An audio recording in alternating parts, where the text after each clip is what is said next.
BBM juga atau minyak bumi Indonesia ternyata sudah net importer Pak. Jadi sudah impor dan itu angkanya lumayan besar, 35%. Pertanyaannya loh sumur ini pada kemana? Katanya Indonesia punya sumber minyak gitu, kok pada mangkrak gitu. Ya tadi pola yang zona merah tadi ya, kan pola zona merah dalam waktu sesingkat-singkatnya gitu ya, ngeruk sebanyak-banyaknya, makanya luar biasa. Nah ini, dan kita lihat apalagi ya semua sekarang akhirnya dilepas subsidinya. Termasuk tadi isu tentang yang katanya green energy gitu ya. Makanya isu-isu green energy ini nggak jauh, mohon maaf, dari cuan gitu ya. Nggak jauh dari proyek, nggak jauh dari ya mainan, mohon maaf. Jadi karena apalagi isu tahun 2024 butuh modal besar, salah satu sumber yang cukup, mohon maaf, seksi ya, sebagai source pendanaan itu dari proyek-proyek strategis terkait bidang energi gitu. Karena dan lagi kita ujungnya jatuhnya hanya sebagai konsumen. Bayangin untuk nyalain listrik pakai kayu, itu berapa hektar setiap hari itu harus ditebang gitu, hanya untuk supaya menekan CO2 dan sebagainya. Artinya di sini kebijakannya itu sangat syarat sekali dengan kepentingan, mohon maaf, cuan gitu ya. Jadi kepentingan cuan semuanya targetnya. Pemerintah saat ini itu fokus kepada gimana cara dapat cuan tanpa memperhatikan lagi dampak-dampak sosial dan termasuk terutama lingkungan.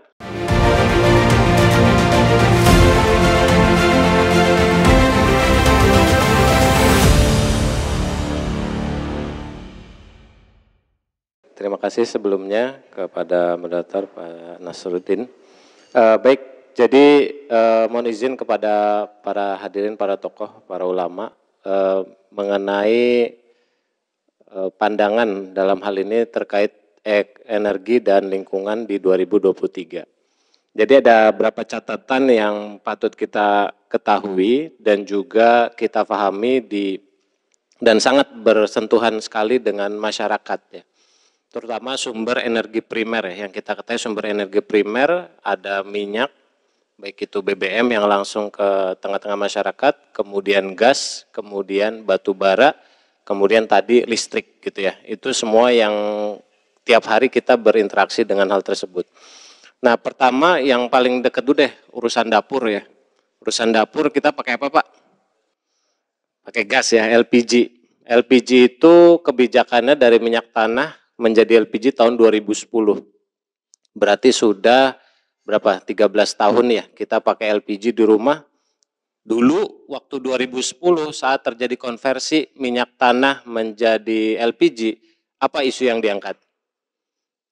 Adalah supaya menghemat subsidi anggaran APBN subsidi terhadap terhadap minyak tanah, makanya dikonversi menjadi LPG. Bapak-bapak yang dimuliakan Allah Subhanahu wa taala, tahu tidak LPG kita itu sumbernya dari mana? Ya, LPG itu liquid petroleum gas. Jadi sumbernya dari minyak bumi petroleum. Jadi gas itu ada dua Pak, ada LPG, ada NG, ya natural gas. Nah yang di rumah itu namanya LPG, liquid petroleum gas. Nah itu sumbernya dari minyak bumi. Dan Indonesia itu produksinya sangat rendah, gitu ya. Jadi kalau boleh bilang Indonesia itu, jadi dulu digembor-gemborkan katanya hemat APBN subsidi, sekarang sebaliknya.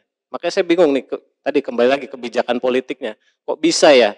Ternyata sekarang ini Mbak kondisinya 78% sumber LPG itu impor Pak. 78%. Dan itu paling banyak dari mana? 50%-nya itu dari Amerika. Gitu. Jadi LPG yang di rumah itu impor Pak. Gitu. Kok bisa? Padahal ada sumber gas lain Pak yang disebut dengan natural gas, gas alam. Yang kalau kita pernah dengar ada nama blok di Papua itu blok Tangguh.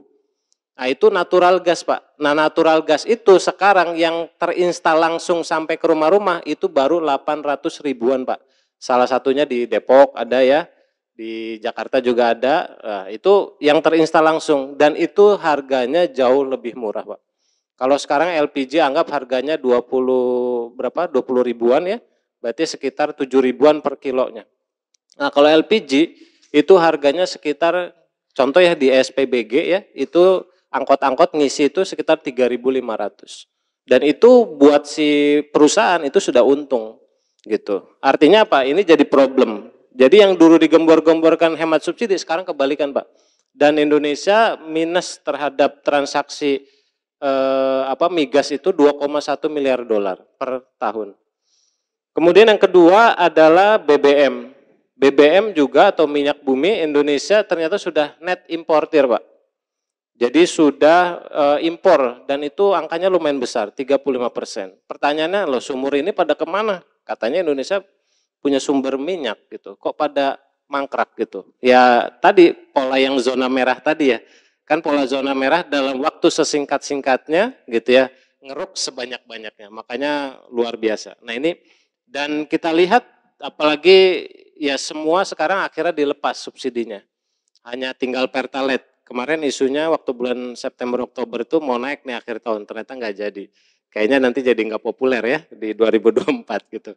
Nah itu, dan kita lihat harganya luar biasa, apalagi semenjak ya mulai dari Rusia, kemudian ya konflik-konflik termasuk pandemi, resesi dan sebagainya, membuat tadi harga BBM ini meningkat dan ya dampaknya ke tengah masyarakat. Walaupun ada isu tentang penggunaan biosolar dan sebagainya, itu juga kalau kita lihat, ini nggak lain ujungnya, mohon maaf ya, itu kembali kepada tadi para pemilik modal. Kenapa? Karena sumber dari biosolar itu adalah kelapa sawit. Dan kelapa sawit siapa yang punya? Ya mohon maaf ya, Taipan itulah yang memiliki sumber itu gitu. Kemudian yang ketiga, yaitu batu bara. Batu bara Indonesia itu dalam satu tahun, per tahun 2023, itu produksinya 695 juta ton, Pak. Gitu ya, 695 juta ton, dan itu luar biasa juga gitu ya. Dan lebih banyak kemana itu larinya? Ya banyak ke negara-negara seperti Cina, India dan sebagainya. Sementara yang termanfaatkan di lokal itu dulu ada kebijakan hanya 25%, sehingga banyak berapa pembangkit itu kesulitan. Nah memang sekarang sudah mulai dibuka kerannya, tapi tadi ya, ini juga memberikan kaitannya tadi dengan lingkungan, ternyata memberi dampak kepada lingkungan yang luar biasa. Case contoh, karena ngomong batu bara, di batu bara contoh salah satu perusahaan Indonesia itu ada 5 yang besar, dan itu semuanya swasta. KPC, Adaro, Bumi Resource, dan seterusnya. Contoh di Adaro. Adaro itu tadinya bukit, Pak. Bukit ya. Nah sekarang itu kedalamannya ke bawah, itu sudah minus 100 meter. Minus 100 meter. Itu dikeruk batu bara. Dan itu ketika nanti mereka berhenti, mau dikeruk gitu, nggak akan, Pak. Jadi kerusakan tailing dan sebagainya itu luar biasa. Termasuk tadi isu tentang yang katanya green energy gitu ya. Makanya isu-isu green energy ini nggak jauh, mohon maaf, dari cuan gitu ya. Nggak jauh dari proyek, nggak jauh dari ya mainan, mohon maaf. Jadi karena apalagi isu tahun 2024 butuh modal besar, salah satu sumber yang cukup, mohon maaf, seksi ya, sebagai source pendanaan itu dari proyek-proyek strategis terkait bidang energi gitu. Karena dan lagi kita ujungnya jatuhnya hanya sebagai konsumen. Nah itu kira-kira dan isu lingkungan ini luar biasa yang di tengah masyarakat, pencemaran dan sebagainya itu terjadi, baik itu ya seperti contoh lah di Morowali. Artinya energi, pertambangan, lingkungannya semua saling terkait. Sehingga ini yang terjadi di tengah-tengah masyarakat terkait problem energi yang mana akhirnya masyarakatnya menjadi kesulitan untuk mengakses tersebut. Gitu. Ya, jadi sesuai pemaparan tadi sebenarnya Indonesia itu akan kaya energi, Pak Debi ya. Namun kejadian nih barusan kemarin di Morowali yang tangki meledak itu. Nah, itu salah satu contoh itu bahwa untuk mendapatkan energi itu harus mengorbankan rakyat gitu ya. Terus batu bara, kelapa sawit, kemudian isu terkait penggundulan hutan dan lain-lain. Ini semuanya sebenarnya masalah energi itu kan menyangkut masalah sosial masyarakat juga, gitu kan. Maka implikasi apa saja sih yang terjadi sebenarnya ya terkait investasi terhadap energi yang mengakibatkan masalah di masyarakat?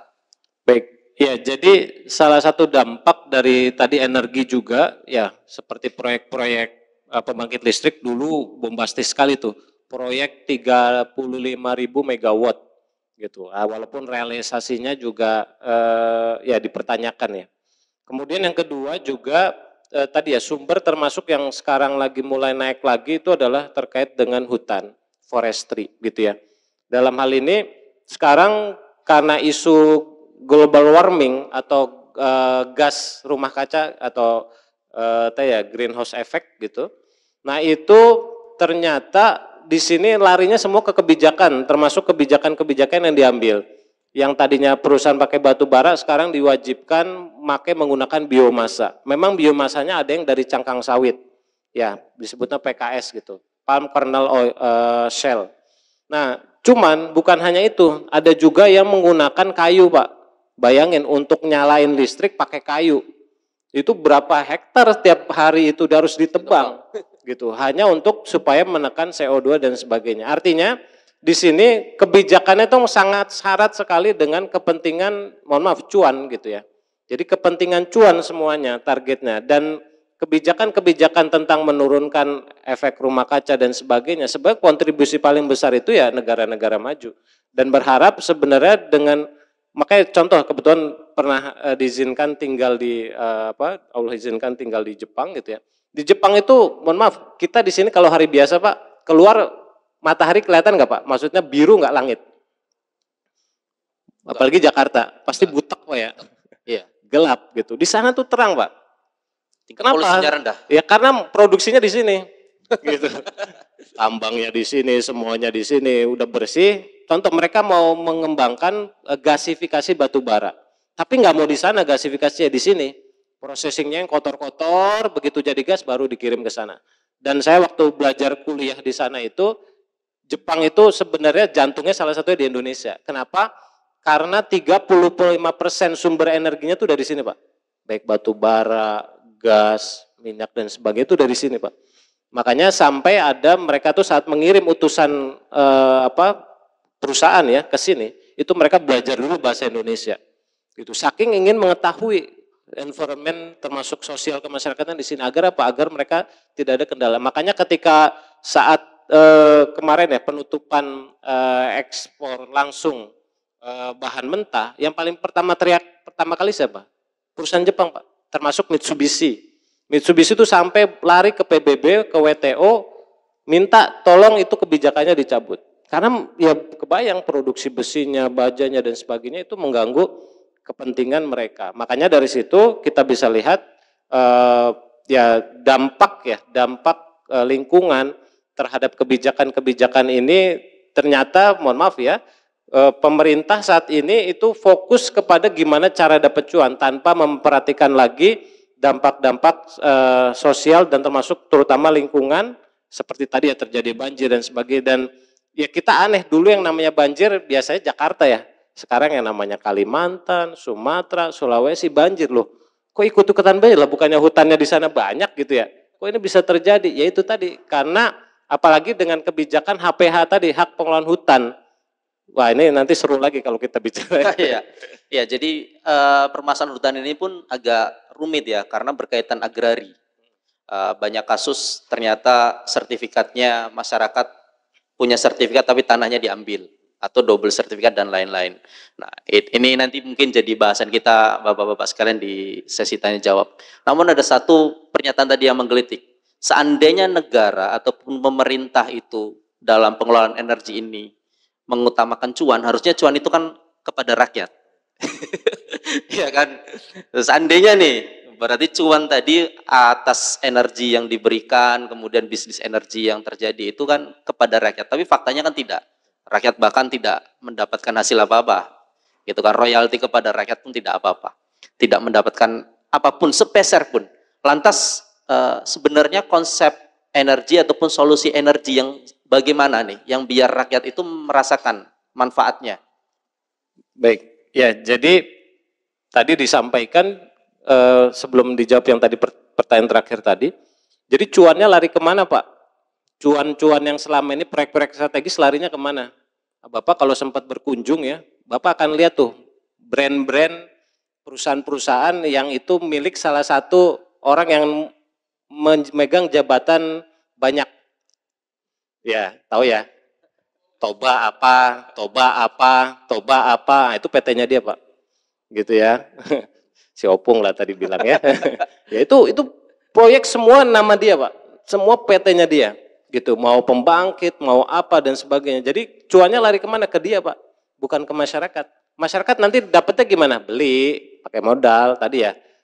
Jadi transaksinya transaksi zona merah tadi. Nah, lalu bagaimana sudut pandang Islam terhadap pengelolaan energi ini? Nah, pengelolaan energi ini dalam Islam bukan hanya berpikir saat ini. Kalau tadi ya kapitalis itu kan, atau zona merah tadi, itu kan berpikir dapat cuan sebesar-besarnya dalam tempo sesingkat-singkatnya dengan modal sekecil-kecilnya. Gitu ya, makanya mereka masuklah ke kebijakan tadi politik, kemudian juga ekonomi dan sebagainya. Maka sudut pandang Islam ya kembalikan kepada bagaimana ketika Islam dulu memang pada saat kekhilafahan di akhir-akhir baru ada namanya listrik gitu ya. Jadi zaman kekhilafahan Islam belum ada dulu listrik. Walaupun cikal bakal munculnya listrik pada tahun 1800-an itu tetap dari Islam. Karena ada Al-Jazari, kemudian ada beberapa ilmuwan-ilmuwan Islam yang nanti mengarah ke sana sampai terbentuknya magnet dan sebagainya. Nah, gimana? Ya maka kembali sebagaimana Rasulullah SAW pernah bersabda gitu ya, an-nasu sulaka'u fisalasin alma wal kala wan nar gitu ya. Nah, di sini bahwasannya manusia berserikat atas 3 hal. Alma yaitu air, wal kala padang rumput, wan nar dan api.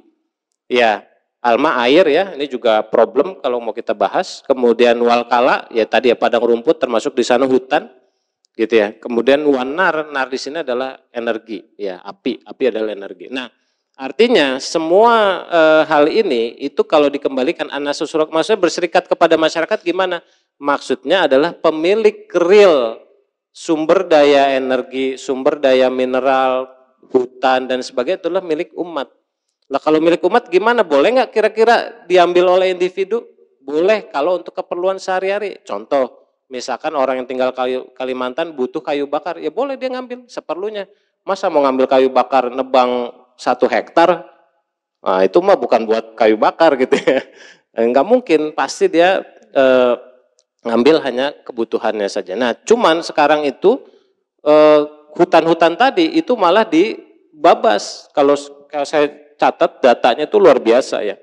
Jadi Indonesia itu selama dari tahun 90 sampai tahun 2000 itu 3,5 juta hektar dalam waktu 10 tahun. Kemudian dari 2001 sampai 2022 itu 29,4 juta hektar, 30 juta hektar. Artinya dalam kurun waktu 30 tahun Indonesia itu kehilangan hutan yang ini nanti berdampak kepada iklim termasuk kejadian kemarin ya El Nino dan sebagainya itu karena salah satu dampak hutan tadi. Nah, sehingga ketika Islam menggariskan bahwasannya itu kepemilikan umum atau itu milik umat, maka di sana tidak ada hukum syara atau Islam tidak mengizinkan individu untuk menguasainya. Ketika menguasai kan ada yang memproteksi ya, ada yang dilarang. Contoh misalkan ya, ketika tadi ya Adaro mau ngambil batu bara gitu kan, ada masyarakat mau ngambil, kira-kira boleh apa enggak? Enggak boleh, dilarang. Kenapa? Wah ini milik privat gitu. Nah itu yang tidak boleh dalam sudut pandang Islam.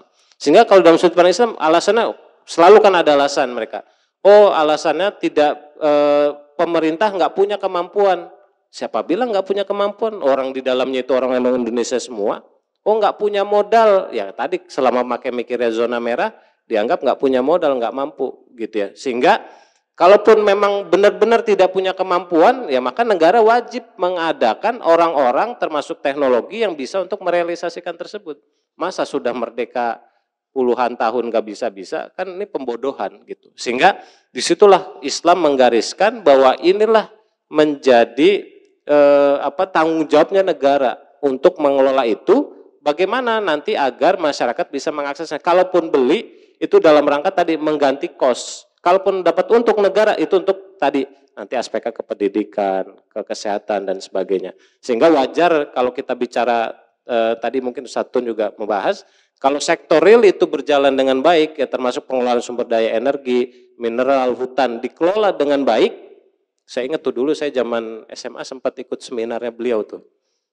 Ya beliau pernah bilang kalau Freeport itu dulu dikelola Indonesia, maka beliau pernah bilang saya masih ingat satu nih. itu 200 tahun pendidikan Indonesia dari PAUD sampai perguruan tinggi itu gratis. Gitu ya. Artinya apa? Itu ketika memang sudut pandangnya pakai kacamata Islam gitu. Nah, maka kalau kita berharap kepada sistem saat ini, yaitu sama aja tadi kita makanya ada istilah tikus mati di lumbung padi, tapi matinya bukan mati kekenyangan gitu ya. Tapi matinya karena kelaparan. Itulah kejadian pada rakyat Indonesia saat ini, yang mana manusia atau dalamnya orang Indonesia kalau mau mengakses sesuatu itu harus menggunakan modal yang tidak sedikit. Ya, jadi sebagai penutup, kita bisa melihat kerusakan saat ini adalah buah atau hasil dari penerapan sistem kapitalistik, sistem sekulerisme, sistem demokrasi yang ada di negeri ini. Undang-undang yang membolehkan orang asing boleh memiliki tanah, bahkan ya pertambangan, sepuasnya. Walaupun ada angka ya 100 tahun, 190 tahun, bahkan 1000 tahun itu sangat mungkin. Kenapa? Karena semua diperpanjang bisa. Bahkan yang namanya tambang batu bara, udah mau habis sudah dapat kepastian hukum untuk diperpanjang lagi. Baik yang batu bara, yang Freeport dan sebagainya.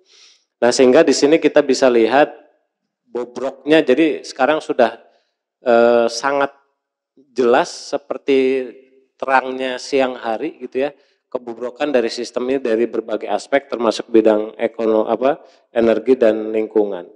Sehingga sudah saatnya kita mencampakkan hal yang membuat segalanya rusak gitu ya. Sudah harus dan tidak ada pilihan lain kecuali kita back to Islam, kembali kepada Islam. Sehingga nah bagaimana tadi kembali kepada back to Islam? Ya agar kita tahu the beauty of Islam, cantiknya Islam, indahnya Islam. Kecuali apa? Kecuali kita kembali lagi merujuk kepada kitab-kitab ulama kita terdahulu. Makanya bangkitnya Islam tidak akan bisa kecuali sebagaimana Rasulullah SAW dan para sahabat membangkitkan manusia dari masa kegelapan. Sehingga sudah saatnya kita membuka lagi lembaran-lembaran yang bagaimana Rasul membangkitkan akidah. Dan bukan hanya akidah berupa rukun iman dan sebagainya, tapi saya punya istilah akidah produktif. Yaitu akidah yang meng-trigger, yang dulu Arab itu bukan siapa-siapa, from zero to hero itu terjadi. Dan terakhir, sebuah peradaban, dalam saya kebetulan bidang pembangkit, dan saya sangat concern di bidang industri, saya kaji bangkitnya sebuah negara itu, Inggris itu butuh waktu 100 tahun. Amerika untuk bangkit menjadi negara besar butuh 50 tahun. Cina seperti sekarang itu butuh 40 tahun. Tapi dengan kita belajar Islam, maka dalam kurun waktu tidak lama, hanya mungkin bisa 5 bahkan 10 tahun, itu bisa menjadi negara hidayah. Kenapa? Contohnya adalah dari masa Rasul semenjak hijrah ke Madinah, Islam sudah menguasai wilayah Jazirah Arab. Artinya apa? Hanya Islamlah satu-satunya agar kita mendapatkan keberkahan. Sehingga apa? Keberkahan dari langit dan bumi sebagaimana disampaikan di surat Al-A'raf ayat 92. Ya, maka apa kerusakan-kerusakan ini akan di stop. Sehingga sudah saatnya kita saat kita balik ke rumah, kita ketok kanan kiri kita, ajengan ulama kiai yang sahabat-sahabat kita semua, kita ajak, yuk kita campakkan demokrasi saat ini yang telah membuat rusak negeri ini untuk kembali kepada Islam. Karena jalan satu-satunya yang diridhoi adalah min thoriqil ummah, melalui jamaat umat sebagaimana yang dicontohkan baginda Nabi Muhammad SAW.